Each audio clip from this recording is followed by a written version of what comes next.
Hello viewers. देखिए, 2 word है जो कि पर्सनैलिटी के लिए काफ़ी इम्पोर्टेंट है और पर्सनैलिटी को कई बार इन दोनों वर्ड से जज किया जाता है। एक है बिहेवियर, दूसरा है कैरेक्टर। तो यहाँ पे कई बार हम कन्फ्यूज़ हो जाते हैं। जब बच्चों की बारी आती है, जब हम क्लासरूम में जाते हैं, बच्चे ने यदि बिहेवियर खराब कर दिया, तो आप बोलते हैं कि उसका कैरेक्टर खराब है। से यदि बच्चे ने यदि कोई ऐसा काम कर दिया जो सोशल एथिक्स के खिलाफ है, तो आप बोलते हैं कि उसका बिहेवियर खराब है या उसका कैरेक्टर खराब है। तो सबसे पहले ये समझना है कि कैरेक्टर क्या है और बिहेवियर क्या है। देखिए, कैरेक्टर जो है ना, वो बिहेवियर नहीं है और कैरेक्टर बच्चों का खराब नहीं हो सकता है।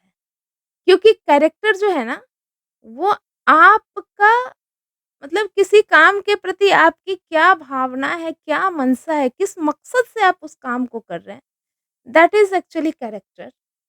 मतलब आपका दुनिया को देखने का नज़रिया, आपका खुद को देखने का नज़रिया, आपका किसी भी एक्शन को कई बार क्या होता है ना कि किसी को बचाने के लिए भी झूठ बोला जाता है, तो आप उसे कैरेक्टर खराब नहीं कह सकते हैं। क्योंकि वहाँ पे उसका जो इंटेंशन है ना वो प्योर है। तो कैरेक्टर कुल मिला के इंटेंशन है, किसी भी काम को करने का या किसी भी काम को ना करने का या आपसे अच्छा या बुरा बच्चे ने जो भी बिहेव किया, उस बिहेव को करने का जो उसका मनसा है, वो कैसा है, ये कैरेक्टर है। और बिहेवियर तो ऑब्वियसली बिहेवियर है जो पर्सनैलिटी का एक ऊपरी हिस्सा है जो कि रिफ्लेक्ट होती है क्लासरूम में, घरों में, अपने टीनेजर्स बच्चे या युवा प्रौढ़ सभी का बिहेवियर रिफ्लेक्ट होता है। और बिहेवियर कई बार एट अ टाइम जो भी मान लीजिए जो भी सिचुएशन बनता है उसके अपोज़िट जो एक्शन होता है उसका रिएक्शन होता है। कई बार क्या होता है ना कि इंसान का नेचर हो जाता है। अब ये गुस्सैल नेचर मान लीजिए। अब ये जो नेचर है, ये ना कैरेक्टर है, ना बिहेवियर है। इन तीनों वर्ड में मिसअंडरस्टैंड नहीं करना है। नेचर जो है, वो इंसान की ना समय के साथ बनी हुई एक फ़ितरत होती है। समय के साथ क्रिएट हुई उसका जो ह्यूमन का जो एक्सपीरियंस है ना, उस एक्सपीरियंस के आधार पे जो चीज़ों को देखने का नज़रिया हो जाता है, रिफ्लेक्ट या रिएक्ट करने का जो नज़रिया हो जाता है या रिस्पॉन्ड करने का कई लोगों को नज़रिया बन जाता है, तो वो एक्चुअली समय के साथ अर्जित किया हुआ गुण है नेचर। लेकिन बिहेवियर सीखा जा सकता है, बिहेवियर अच्छा किया जा सकता है, बट वो रिफ्लेक्शन ऑफ योर बिहेवियर है कि आपने बच्चे से अच्छा बिहेवियर किया तो वो आपसे अच्छा बिहेव करेंगे।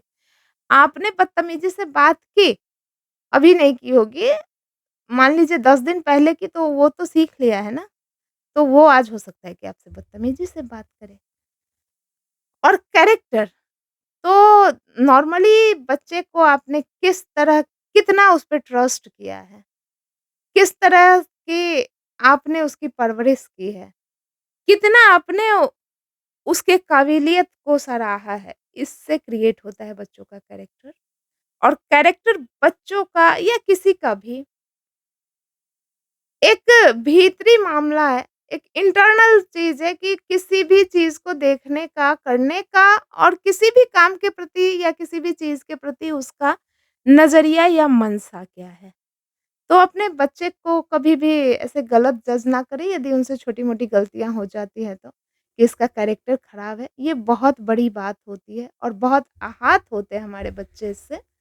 तो पेरेंट्स को, टीचर्स को या हमारे जो रिस्पॉन्सिबल एल्डर्स हैं सोसाइटी के, उनको ध्यान रखनी चाहिए कि बच्चे के बिहेवियर से बच्चे के कैरेक्टर को जज ना करें।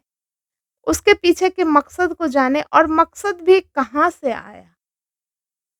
तो ओरिजिन पे जब जाएँगे तो हम पाते हैं कि कहीं न कहीं सोसाइटी की ही देन सब कुछ होती है। तो हमें जहाँ काम करने की ज़रूरत है बच्चे की पर्सनैलिटी को डेवलप करने के लिए, उनके समायोजन क्षमता को बढ़ाने के लिए, उनके व्यक्तित्व का विकास करने के लिए, वहाँ पे काम की जाए बच्चे पे कभी भी ब्लेम ना किया जाए। Never blame your children and never argue with your children. Thank you very much.